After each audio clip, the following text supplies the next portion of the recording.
Hi guys, it's Jessica with Stay Cozy Creative Co. and welcome to my Chunky Granny Square tutorial. Today we're going to be using tube yarn and a hand crochet technique to get this look. So you're going to gather your supplies and we're going to get started at the center of our granny square. So whichever color you want to start with is fine. So you can see the end of my tube yarn. I have already sewed this up, which is not necessary, I found out, because we will be sewing and connecting our ends later. So we're going to start with the magic circle. So you can see that I've wrapped the yarn around and then I'm going to do a slip stitch to hold it in place. And then we're going to do a single crochet stitch. So you have your one loop, you're going to reach into the center of that circle, pull a second loop out, and then pull a third loop through both of those two, and that's a single crochet stitch. So you're going to reach into the center, pull it through, and then pull a new piece of yarn through both of those, and that's your second stitch. So we're going to do 6 of those all the way around the circle. If you're new to hand crochet, this can be kind of a tricky way to start a project, so feel free to stop and rewatch this as many times as you need. You can see that I'm pulling on the tail end of the yarn after I make each new stitch, and that is to tighten up the center of the circle so that when we're done, there's not really a hole left. It'll be pretty tight.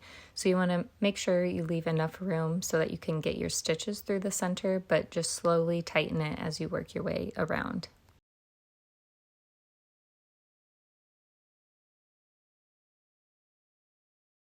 When you're done with your 6th single crochet stitch, go ahead and pull on that tail of the yarn to really cinch up the center, and then we're going to count to make sure we have 6 stitches. So here's the beginning, and then we have 1, 2, 3, 4, 5, 6.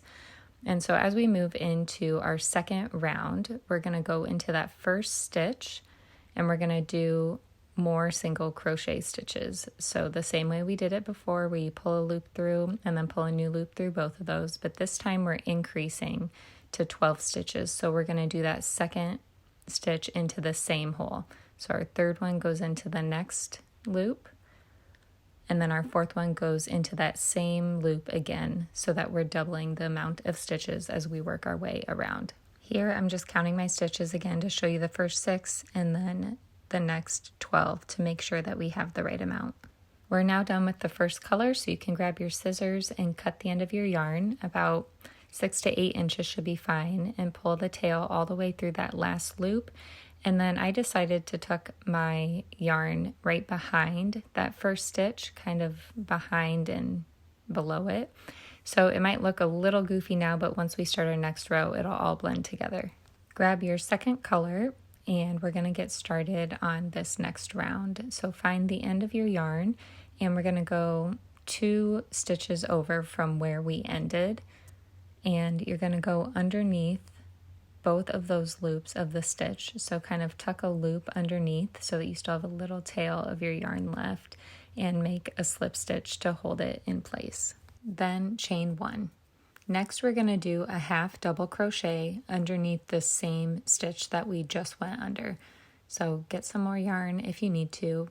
And for a half double crochet, you're going to have that first loop, and then you're going to wrap your yarn around your fingers and then go under that stitch, pull another loop up so you have 3 on your fingers, and then we're going to pull a new loop all the way through those 3 and finish with a slip stitch. So your first puff stitch is done, and your next 11 are going to look a little different. So we're going to reach under that next stitch to pull a loop through, wrap around your fingers, and then reach under again to pull another loop through so that you have 4 strands on your fingers, and then pull the yarn all the way through all 4 of those, and then finish the stitch with a slip stitch.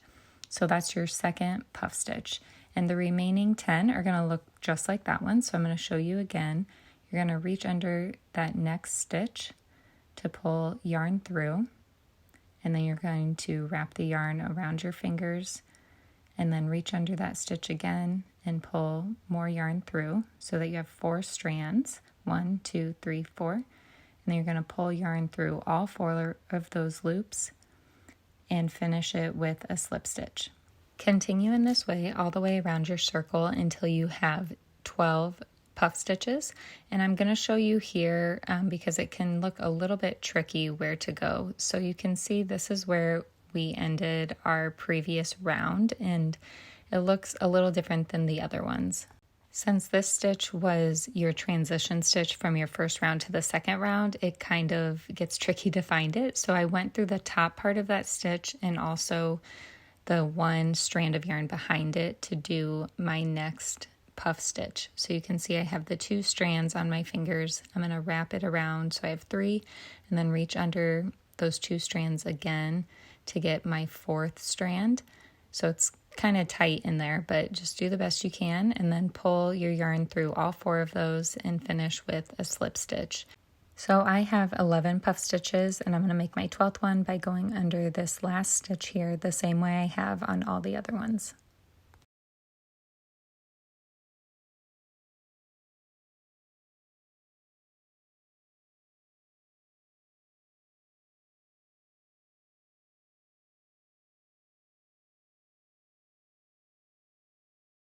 Now that we've completed our circle, we want to make the yarn finish off so that it looks like a continuous circle. So grab your scissors, trim your yarn so you have about 10 inches or so of yarn, and pull the tail of your yarn through.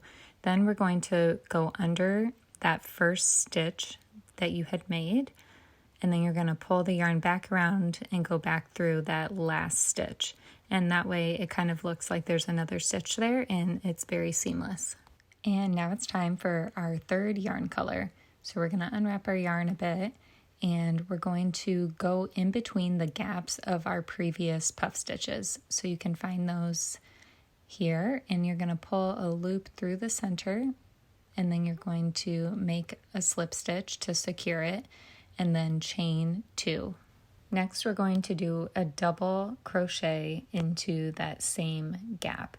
So you're going to put your hands in, wrap the yarn around your fingers, go underneath that stitch, pull a new loop through so that you have 3 strands on your fingers. Then you're going to pull yarn through only those first 2 strands, and then pull through those second 2 strands. And that's your double crochet. Then chain 1. Now for the remaining 11 cluster stitches, it's going to look a little bit different, just like it did in the last row. Since we aren't doing any chains. So you're going to wrap that yarn around your fingers and then go underneath and in between that next gap. So just kind of make sure that all your yarn is out of the way. Pull a loop through, and then pull yarn through just the first 2 strands. And then now you're going to wrap yarn again, go back into that gap, pull another loop through so that you have 4 strands on your fingers. Then you're going to pull yarn through those first 2 loops, and then pull yarn through the next 2 loops, and then pull yarn through the final 2 loops, and then chain 1. For the remaining 10 gaps, you're going to do the same cluster stitch again.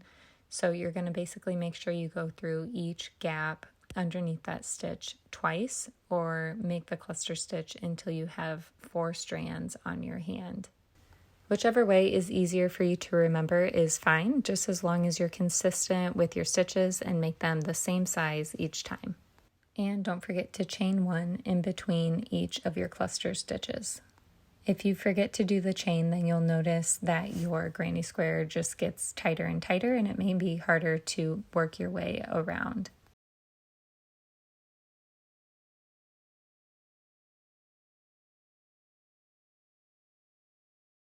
I used enough yarn in this round that I needed to add another skein. So if you already know how to do this, feel free to fast forward through this part. But if this is your first time working with tube yarn, or you've never connected skeins together, then you can watch here. I just cut out about 1 inch of fluff from one end of the yarn, and I'm going to push the outside fabric in on itself, and then I'm going to tuck the end of the other piece of yarn inside there. So this kind of makes for a seamless look, and then I'm going to take my needle and thread, and I'm going to sew around the circumference of the yarn. So I don't recommend going straight through the yarn just because it's thick and your needle will probably get stuck on the fluff. But just go in a circle and then knot it off and trim the end. Then you can just go back to making as usual. And I'm going to jump ahead to having all 12 of these clusters done. So you'll finish off the same way you have by chaining 1, and then we're going to connect these like we did in the previous round. So grab your scissors and trim your yarn so that you have about 8 inches or so, and then we're going to pull the end of the yarn all the way through that last loop and then wrap it around the first stitch of that round. So just push it underneath that stitch, wrap around, and then put the tail of the yarn back through. And you just want to pull it snug so that it kind of pulls all of your clusters together. And then we're going to flip it over, and I kind of just tucked in the end of the yarn one more time to secure it so that it held it together well. And we're going to wait and finish off these ends when we're done with the border. And now it's time for our final round. This will be the border, and I'm using one of our exclusive print yarns called Moody Meadow. We will be working in the gaps in between those cluster stitches, and so you're going to make a loop and put it underneath there, and then start with a slip stitch like we usually do to secure the yarn. Then chain 1, and we're going to do a double crochet stitch into this same gap. So this is one of the corners of the granny square, and then we're going to work along one side and work our way around. So as a reminder for the double crochet, you're going to wrap that yarn around your fingers, go underneath the stitches, pull a new loop through so that you have 3 on your fingers, pull new yarn through those first 2, and then pull yarn through those second 2. And then we're going to chain 1 and move into the next gap. Here we're going to do 2 half double crochets. So the beginning looks like a double crochet, but then you pull that yarn all the way through. So there's one of them, and then here we're making our second half double crochet. Now we're going to chain 1 again and move into that next gap. Here we're going to make 2 half double crochet stitches again.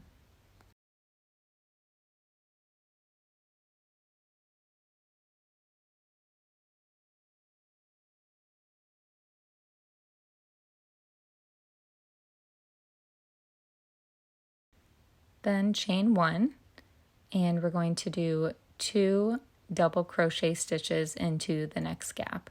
So this is actually going to start our next corner. Here I'm making my first double crochet. So there's 1, and then now I'm starting my second double crochet.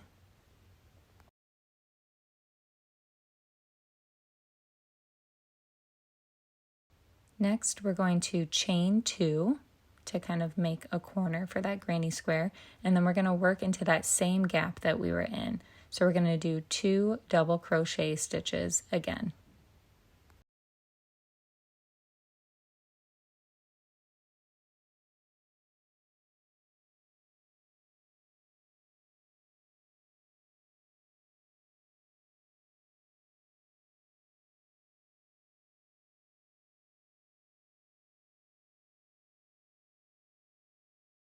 After you've made 2 double crochet stitches, you're going to chain 1, and then we're going to work along the second side the same way we did the first side. So we're going to do 2 half double crochets in the next gap, chain 1, and then 2 half double crochets into the next gap, chain 1, and then go back into the corner again. So you're going to work the same way all the way around, and once you get into your final corner, you'll do your final chain 2, and then we're going to trim our yarn and connect it the same way we have on the other rounds.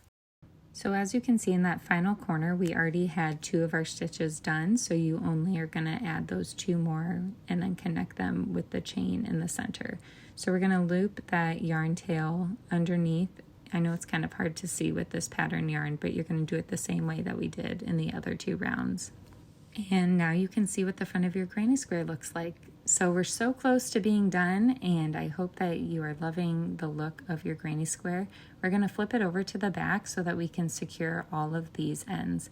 If you remember, I had already sewn the beginning of my tube yarn, which was not necessary, but now I'm just going to tuck some of those tail ends underneath some of the other yarn just to make it be more secure and also be a little more hidden.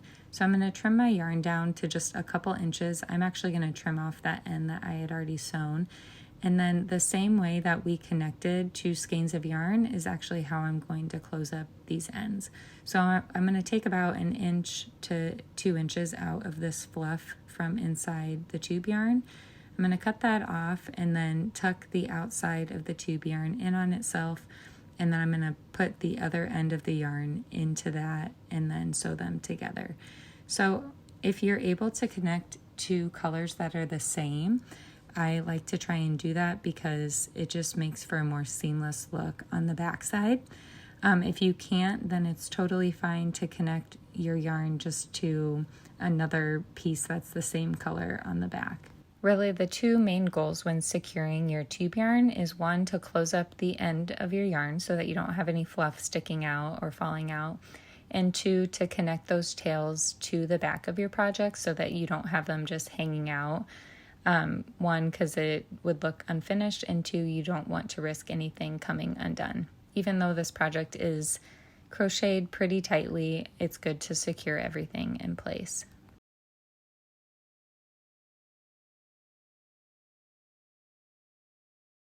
It can sometimes be a little tricky sewing when your yarn is so tight together, but just do the best that you can. And then when you're done, if you're able, tuck that seam underneath another piece of yarn so that it's completely hidden. Again, this is the underside or the back side of your project, so you won't see it as much, but I always like to make it look as nice as I can. So I've finished up the other ends. You can do that with your project, and I'm in the corner now. And I was trying to figure out if there was a way to connect these 2 together, but I ultimately decided to just connect the 2 ends of yarn separately. So I just tucked this corner end around where it looked good, and then I'm going to tuck it underneath a piece of yarn and then sew and secure it there. I would say finishing the ends is more of an art than a science. Honestly, just trust yourself in what looks right. If it looks kind of wonky, then move your end to where it looks better and looks a little more seamless. So this piece here was a little tricky because there was just so much yarn in that corner, but I kind of just found a spot where it could easily tuck under a piece of yarn, and then I chose that place to secure it. So again, you always want to kind of cut out some of that fluff on the inside to make it easier on yourself to sew.